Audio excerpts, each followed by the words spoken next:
the power or the gift of alkalinity. For short, we call it Go Green. Go Green, baby. What this program is about is energy. If you're gonna have energy, you have to understand that there's a delicate balance in your body called the acid-alkaline balance. And I'm sure many of you have heard the term pH many times in your life.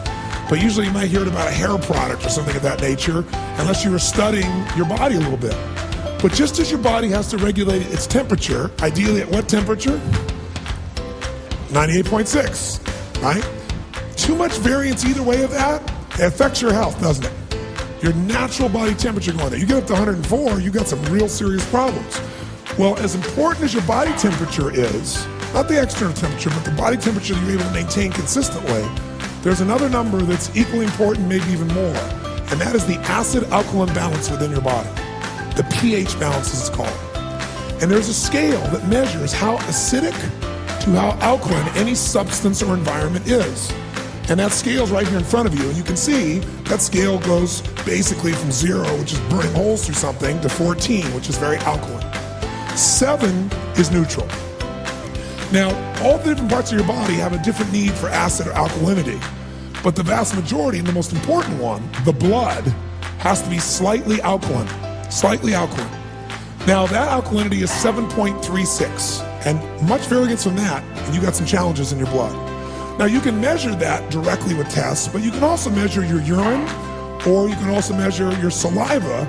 They're not as totally accurate as the blood is, but they're things you can easily do. Once you start seeing your pattern, you're gonna know what's going on. And if you're in a position where your blood or your urine, saliva is the least accurate, is moving you into the acid stage, you know that your body is starting to break down. Now, when we say acid pH, when you hear that term acid pH or alkaline pH, technically all it really means is when you're looking at atoms, you got neutrons, you got protons, and you got electrons. All you gotta know is when it's acid, it's saturated with protons. When it's alkaline, there's lots of electrons, and those electrons have the impact of creating an environment which oxygen can be very rich.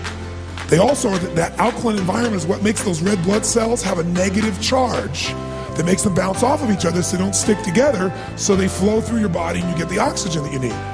Also, it's very difficult in a highly oxygenated environment, a non-acid environment, for microorganisms to grow in mass. They stay checked, they stay balanced when you're fully oxygenated. You talked to me about previously was a 5-step program for cancer. Can you walk us through a little bit of that? Yeah, and again, that's part of what I call working it backwards. We drink the right water because the right water, the right ionized water heals. Our bodies are electric. Our cells run at a certain millivoltage, and if they're not there, you're sick, you're acidic, and you're inflamed. Most people are that way today because they've got chronic sickness and disease. So we have to change that.